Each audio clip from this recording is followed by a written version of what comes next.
உன் வீட்டுல யாரெல்லாம் இருக்காங்க? அம்மா அப்பா நான் மட்டும்தான். சொந்த ஊர் எது? தஞ்சாவூர் பக்கம் சார். ஆனா நாங்க இங்க வந்து செட்டில் ஆகி ரொம்ப நாளாச்சு. ஆக்சுவலி நான் கூட இங்க வந்து பிறந்ததா தான் அம்மா சொல்லுவாங்க. படிக்க போன இடத்துல நீ திலகாவை காதலிக்கிற விஷயம் உங்க வீட்டுல தெரியுமா? தெரியாது சார். ஏன் சொல்லல? எப்படியும் இந்த வருஷம் காலேஜ் முடிஞ்சிரும். முடிஞ்ச உடனே சொல்லலாம்னு நினைச்சேன் சார். இன்னும் படிப்பே முடியல, அதுக்குள்ள எப்படிடா உனக்கெல்லாம் கல்யாணத்தை பத்தி பேச தைரியம் வந்துச்சு? என்ன வாடா போடான்னு உரிமையா பேசுறேன்னு நினைக்கிறையா? அப்படியெல்லாம் இல்லை சார். சரி, நீ கிளம்பு. ஓ இல்லை சார், திலகா விஷயத்துல உங்க அபிப்பிராயம் என்னன்னு தெரிஞ்சுக்காம நான் போக மாட்டேன் சார். என்ன அபிப்பிராயம் தெரிஞ்சுக்கணும் உனக்கு? எனக்கு திலகாவை கட்டி கொடுக்குற விஷயத்துல. திலகாவை கட்டி கொடுத்து தொலைக்கிறோம், வேற என்ன பண்றது?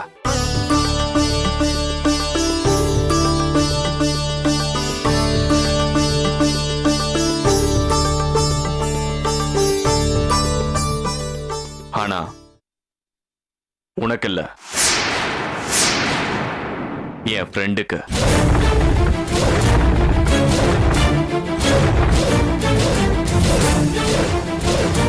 அந்த மாதிரியெல்லாம் எதுவும் பண்ணிடாதீங்க சார். நான் இல்லாம திலகாவும், திலகா இல்லாம நானும் இருக்க முடியாது சார். நாங்க 2 பேரும் உயிருக்கு உயிரா காதலிக்கிறோம் சார். எங்க வீட்டு பொண்ணு யாருக்கு கட்டி கொடுத்தா சந்தோஷமா இருப்பான்னு எனக்கு தெரியும். உன் அபிப்பிராயம் எதுவும் எனக்கு தேவையில்ல, நீ கிளம்பு. பெரிய இவ மாதிரி பேச வந்துட்டான் சார். திலகாவுக்கு பிடிக்காத எதையும் யாரும் ஃபோர்ஸ் பண்ண செய்ய நான் அலோ பண்ண மாட்டேன் சார். எனக்கும் திலகாவுக்கு கல்யாணம் நடக்கணும். திலகா கழுத்துல நான் தான் தாலி கட்டுவேன். முடிஞ்சா தடுத்து பாரு. என்ன பணம் இருந்தா என்ன வேணா பண்ணுவியா நீ?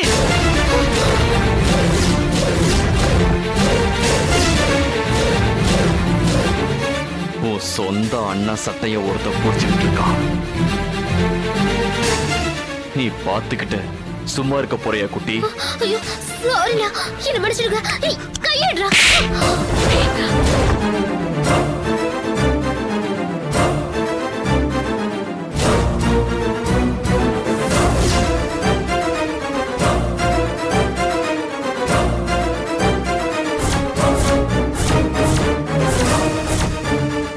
மன்னிப்பு கேளு.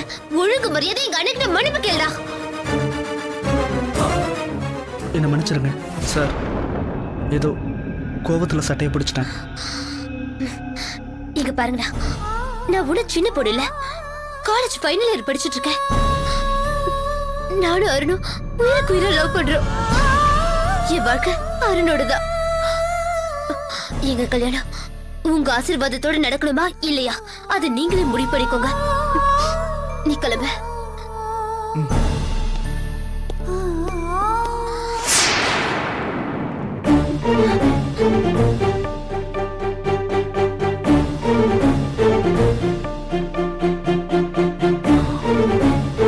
இப்போ உனக்கு திருப்தியா? என்னைக்கு அப்படி கேக்குறீங்க? வீடு 2 பட்டா உனக்கு கொண்டாட்டம் தானே?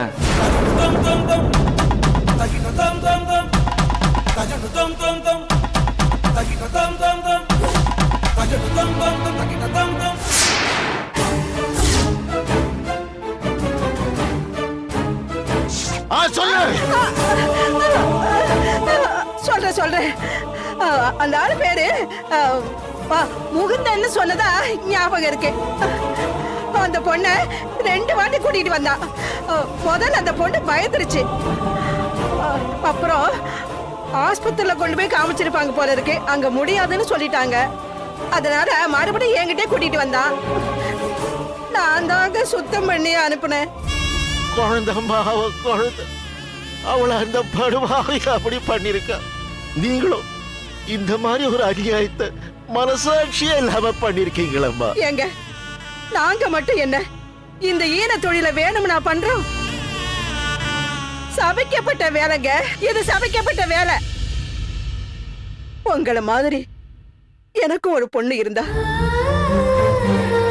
அவன் முகம் தெரியாத எவனோ ஒருத்தகிட்ட ஏமாந்து வயித்த ரொப்பிக்கிட்டு ஏன் முன்னாடி வந்து நின்னா.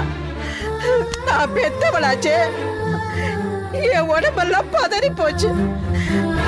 வெளியே தெரிஞ்சா என் மான மரியாதையெல்லாம் போயிடுமேன்னு வேற வழியே தெரியாம நானே என் மனசை கல்லாக்கிக்கிட்டு அவ வயித்த சுத்தம் பண்ணேங்க. அதுக்கப்புறம் அதுவே என் தொழிலா போச்சுங்க. என்ன என்ன பண்ண சொல்றீங்க? என்னோட 13வது வயசுல இருந்து அந்த முகுந்தனோட அப்பா கிட்ட வேலைக்கு இருக்கம்மா. இத்தனை வருஷமா நாயா பேயா அந்த குடும்பத்துக்கு உழைச்சிருக்கம்மா. அந்த பையனெல்லாம் என் தோல்ல தூக்கி போட்டு நான் வளர்த்திருக்கம்மா. நல்லதுக்கு எங்க காலம் இருக்குமா? என் குழந்தைய சிலாபனமாக்கி அவளை சாய அடிச்சிட்டு அவன் மட்டும் ஒண்ணுமே தெரியாத மாதிரி என்கிட்ட பழகிறானம்மா. இவெல்லாம் உயிரோட இருக்கவே கூடாதுமா. எனக்கு ஒரு சின்ன வேண்டுகோள்மா. என்னப்பா சொல்லு. இனிமேலும் எந்த பொம்பளை பிள்ளைக்கோ இந்த மாதிரி அபார்ஷன் எல்லாம் தயவு செய்து பண்ணிடாதீங்கம்மா. பிளீஸ்மா. கேட்கறதுக்கே ரொம்ப நகராசமா இருக்குமா. அந்த மாதிரி நேரத்துல அந்த பொண்ணுங்களும் எவ்வளவு வேதனைப்படுவாங்கன்னு நினைச்சாலே நெஞ்செல்லாம் பதறுதுமா. பிளீஸ். சரிப்பா, இனிமே நான் பண்ண மாட்டேன். சரிம்மா, நான் வரேம்மா. வாப்பா.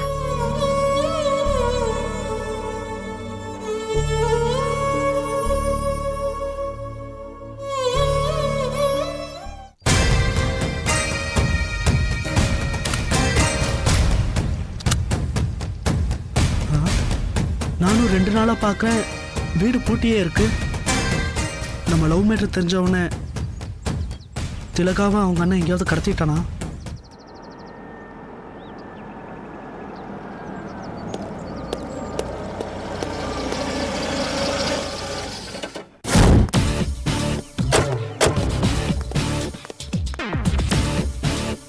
வாடா.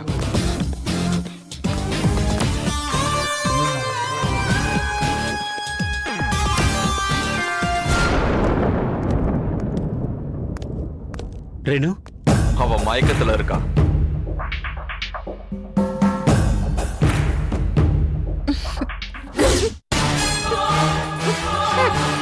திலகா, என்ன முகுந்த் சொந்த தங்கச்சி இப்படி கட்டி போட்டு வச்சிருக்க?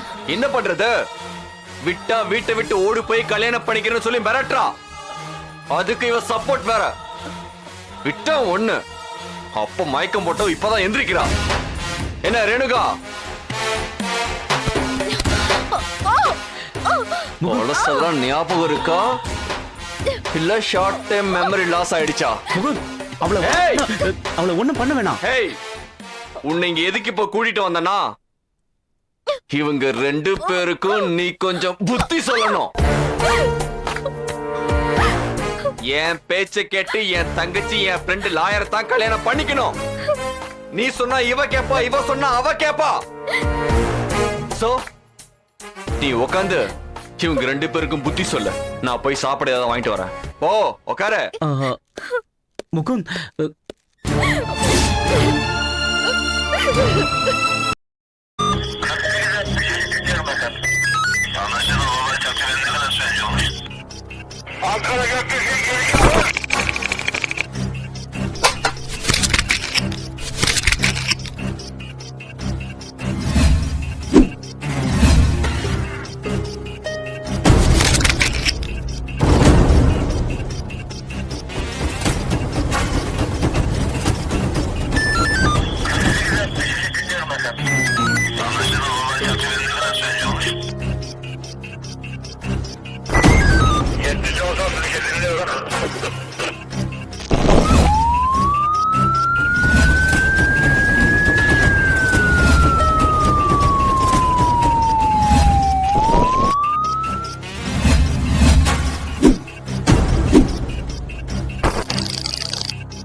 Yeah, we don't want to do anything to scare your children. That's the last thing we want to do. We don't want to scare anybody.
If you enjoyed this video, kindly like, share, comment, and for further our interesting videos, subscribe our channel below.